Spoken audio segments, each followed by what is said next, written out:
I'm picking imperial white currants. You have to have some very light fingers for that. I want to take them off the stem here. Last year I was just clipping stems. I think it was last year, or maybe it was 2 years ago already. Then you have to clean them later. So I'm just going to try to take them off lightly with my fingers and leave the stem on the branch. So this is the stem here. You can see I got the whole thing. It's still intact here. You see that? There you go. And what I want to do is I just want to lightly pull them off into my palm of my hand, just like that. If I can show you here.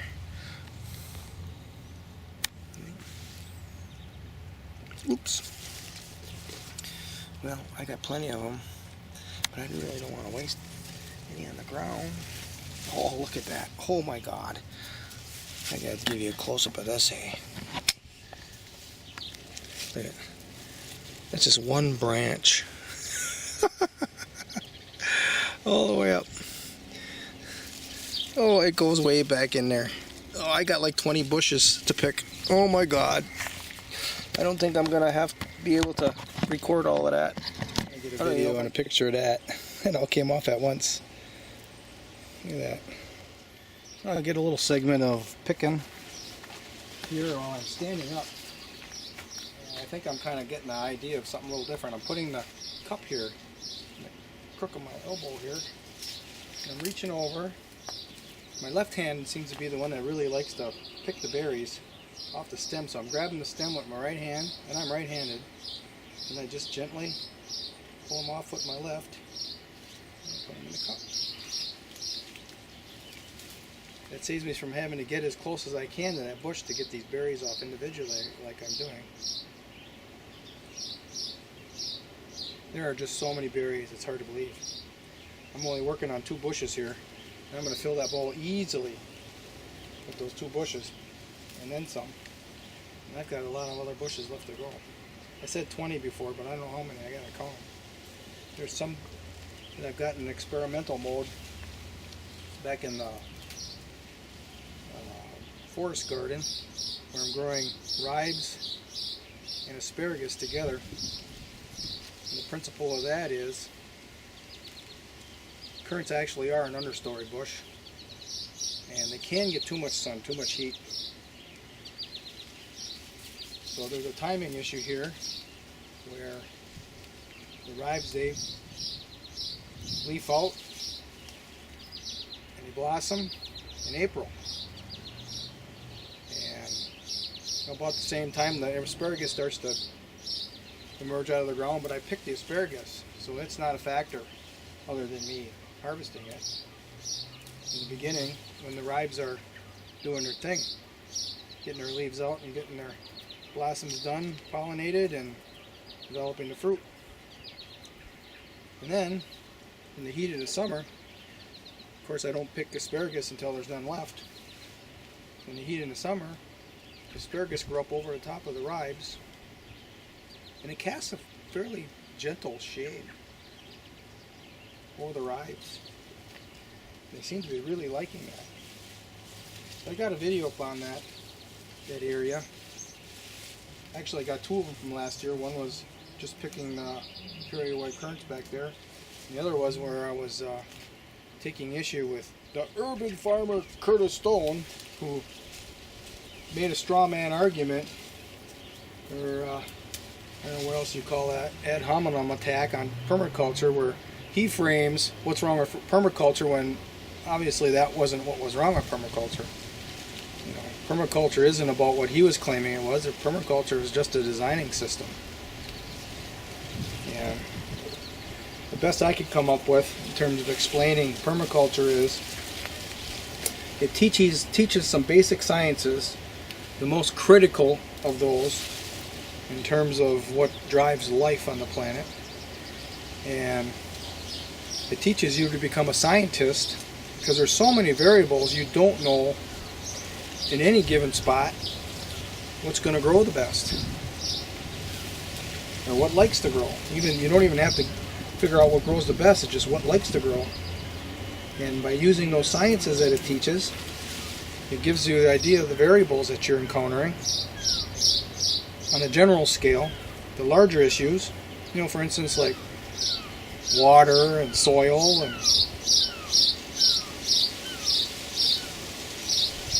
it takes all these little sciences that it teaches, and it teaches you how to mix and match the variables of them. So then you become a scientist where you're experimenting on the landscape. That's all permaculture is. It's just a designing system.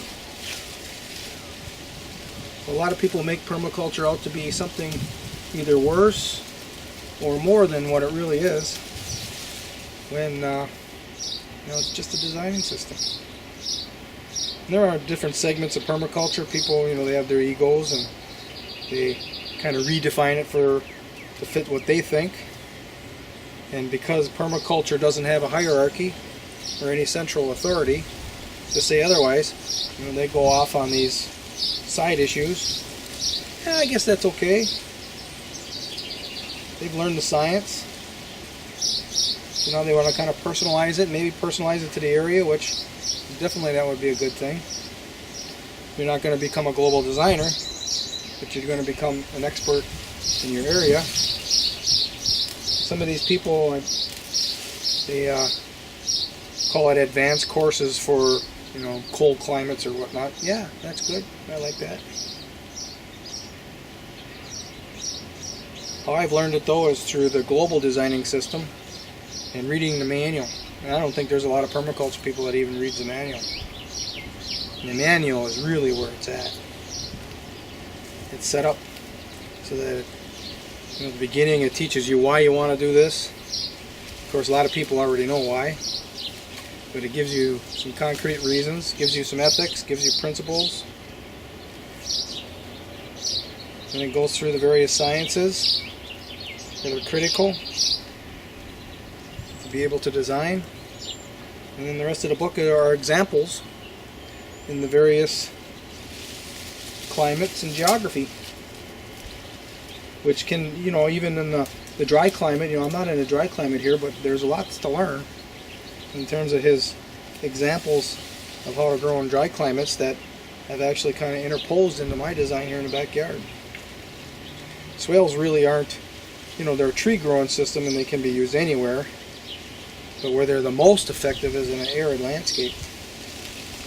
And I've got swales here, and I got swales in my hunting property up north that are working very well. There's a younger fellow up there that knows that I built those swales. He knows the excavator operator. Even the sheriff knows kind of what happens. And both that young guy and the sheriff both had kind of chided me this year. Oh, I bet you're underwater there this year. No. I have spillways on these swales. There's never too much water. And I've got emergency spillways. The system actually endured a 7-inch rain in 24 hours, like the second week after it was constructed. And it still had way more to go. I didn't do the calculations like an engineer would, where you pencil it all out and really get to know it. I just kind of did it in my head a little bit, and I was figuring 1 inch an hour for 24 hours. That's what I've got it built for. The chances of that are very low, but there has been 24-inch rain events in the United States in 24 hours. Now with that hurricane last year down in Houston, or was that 2 years ago already? They had 50 inches in like 2 days. So maybe it won't endure that kind of a rainfall, but it's sloped the right way, and if it breaks through a swale mound, that's not a big deal. Swale mounds are easy to repair.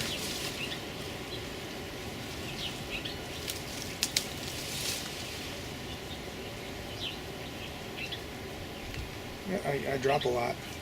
When you have a lot, you kind of get sloppy. The first year when I only had maybe a couple of quarts, man, I was picking every single berry I could find. Now there's a whole lot of clusters in there that there's only like 3-4 berries on. I'm leaving them. I'm just grabbing these longer You know what they call them, race bees or something? I forget what they call that this whole thing here. I'll have to look it up. I want to say it's racme,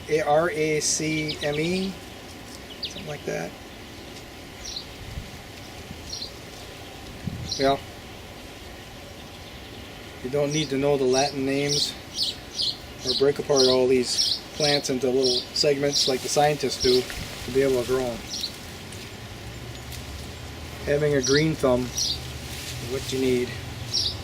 Wanting to be out here and doing this. I spent 4 hours just picking honeyberries on 3 bushes a couple weeks ago. It seemed like it was 5 minutes. So I guess something I like doing. When you first start and you got a lot to do, you're thinking, oh man, that's a lot, I don't know. It kind of gets a little tough to start, but once you get going, it's like, just keep going. That's so juicy, it broke apart.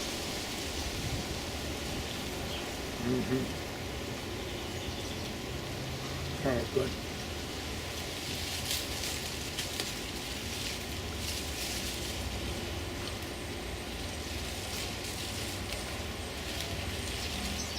But that's okay, leave these smaller clusters. They'll go down, fall to the ground, and maybe a few of them will sprout and I'll have new plants. With the nutrients from all these berries, go back to the soil. That's what I had to pick so far. As I'm pouring this out, I'm watching for any debris to come out. Picking that out.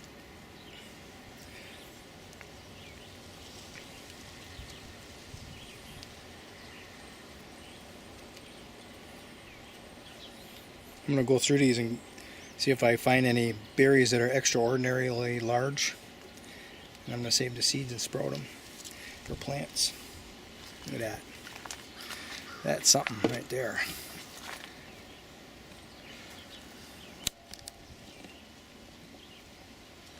I'll take a picture of this. Gotta get that circle just right in there. Circle of the bowl. There. Alright, I don't have the same 2 bushes yet, but on the other side of the fence. I have to walk around the bean bed, the bean field. Oh, this thing is just loaded.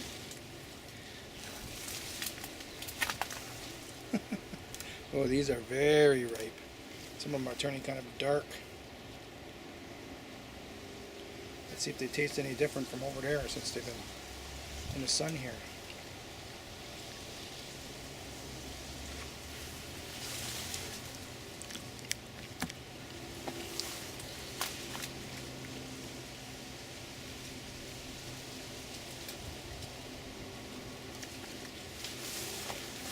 Can't see very well. Have to bring it back. Get a taller view of it.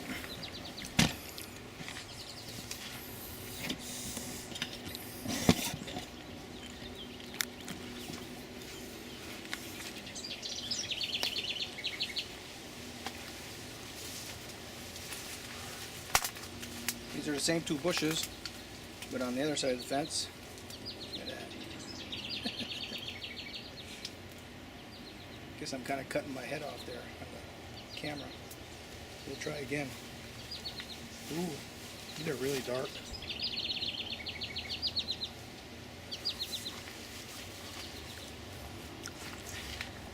I don't think they're any sweeter.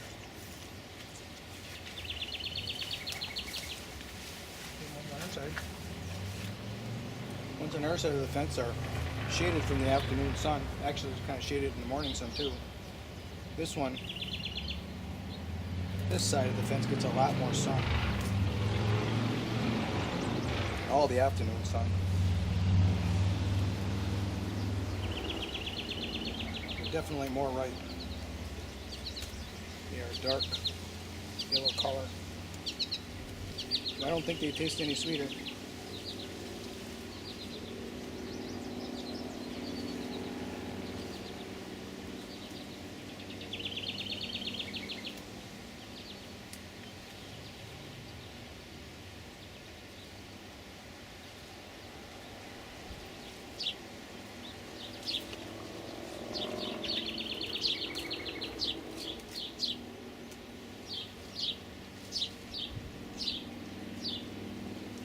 was a wonderful wet spring for these perennial plants.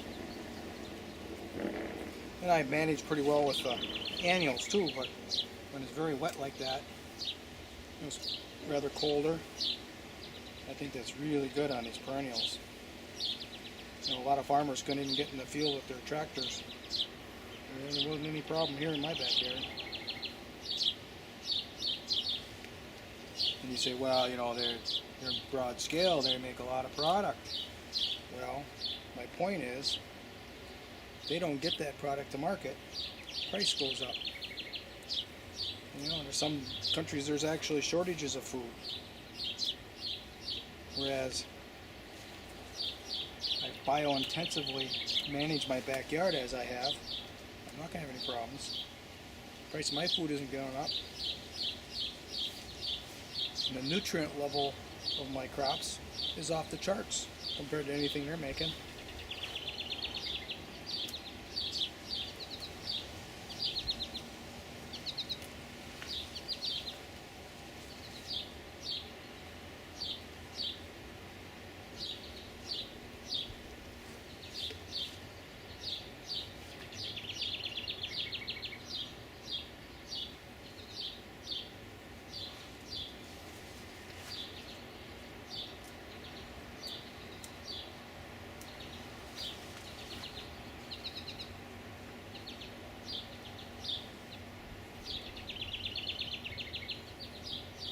When you think of currants, sometimes people think of black currants.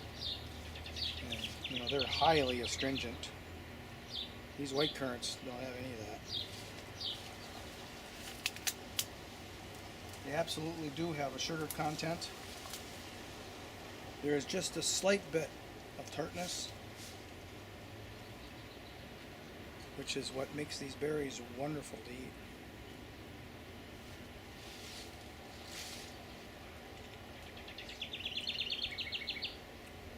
If you're a city person on antibiotics and all the rest of that, I wouldn't recommend eating berries right off the bush.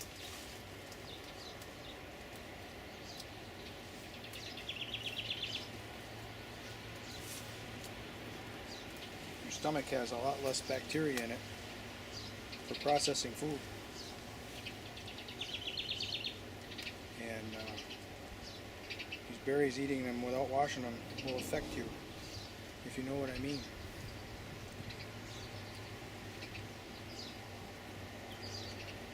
I've been playing around in the dirt. Of course, I was raised, we didn't have computers and all that, so I was outside all the time. I was born and raised in a city, but it didn't stop me from being outside all the time, every chance I got. House was a prison.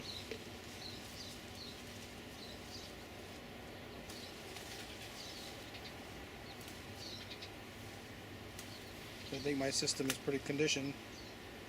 Then I did some gardening here in the 80s after we bought the place. There was about a decade that I didn't do too much. And then 2011, actually 2010, I burned out. I didn't want to work anymore. I just stopped. And fortunately I worked so hard and so long, I did have assets on one business I could kind of survive on. The business kind of ran on its own, and slowly it degraded, but it was enough. And during that time period, when I was burned out, I got my gardens going again. And I typed in something like gardening without fertilizer or something, and that word permaculture popped up. That was probably the winter of 2010, 2011. Been along with all the other things I read about. 2011, I started reading about permaculture. 2012, I started to do some things that I thought were permaculture-ish, not fully understanding that it was just a designing system. And in 2013, took a permaculture design course, and I learned what it was. And it was kind of hard to reach the concept even after taking the course initially. So I went over the they sent DVDs, and I went over those DVDs a few times, and I found some of Bill Mollison's talks on the internet. Went over those a few times, and I finally got it. And I immersed myself in my landscapes. I got another place. And I got my fingers dirty, and I breathed it in. And I'm eating the produce. So my digestive system is tuning into all that.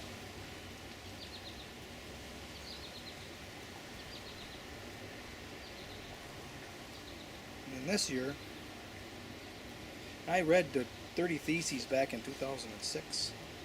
And I learned about grain, and there's a protein in grain called lectin, L-E-C-T-I-N. And it's not a friendly protein to humans. You got to think about a seed. What does a seed want to do? It wants to germinate. So it's got defenses to keep you from eating all the seeds. It isn't like a cherry pit or some type of fruit pit, or like these seeds in the currants. If I eat the seeds, they're coming out the back end. They're not going to be digested. And that's what these are designed to be. Plant them that way. Whereas a seed from like grains, or seed from grains, that doesn't happen. We eat the seed. And there are specialists that do eat seeds, but humans aren't one of them. And this lectin is actually a bad guy for us. So I read about that back in 2006, and I started eating mostly sourdough bread, but I was still eating sugar. Sugar is another one. It's not the same as lectin, but it's another problem for humans. And I reduced all of that, but I still did it. And I probably didn't start right away as soon as I read it. It probably took me a couple of years to think about it. You know, we're just creatures of habit. Finally this year, I started getting feelings of weakness. And I'm not going to the doctor. I kind of self-diagnosed myself as the onset or the beginnings of diabetes. And of course, it's pretty common knowledge generally what causes diabetes. And that's when lectin began to permeate my thought system. I have to stop eating grains, and along with that, sugar. That was, 2.5, 3 months ago. And I'm pleased to announce I have lost 30 pounds in that 2.5 months. I'm feeling a lot better, not getting any of those weaknesses. I still get tired when I'm working all day, but that's different. The weakness was like, just had no energy, none. That's gone. I told somebody I'm not taking an insulin shot. I'd rather turn myself off. That's kind of the attitude you're going to have. Then stopping to eat this stuff is a lot easier. Because you got two alternatives, right? You're either going to die or you're going to stop eating it. That's what I did. I'm feeling a lot better. But anyways, because of all this, I can eat berries off the bush without washing them. No, I don't want to waste any more space here. I got more work to do here. You can't make a movie that's 3 hours long, you know. Or can you? You can make one. Having people watch it all is another matter. So I got a whole cup full on this side of the fence. Yeah. That'd be a good picture there, right?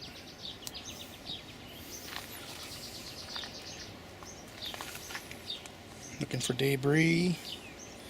Get it out of there.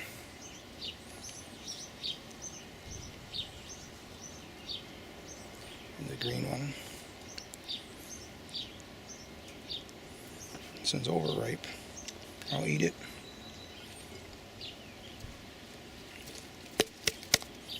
Look at that. I noticed I missed a few more on this side, so I'm going to go back there and finish those up, and then that's it. Whole bowl out of two bushes.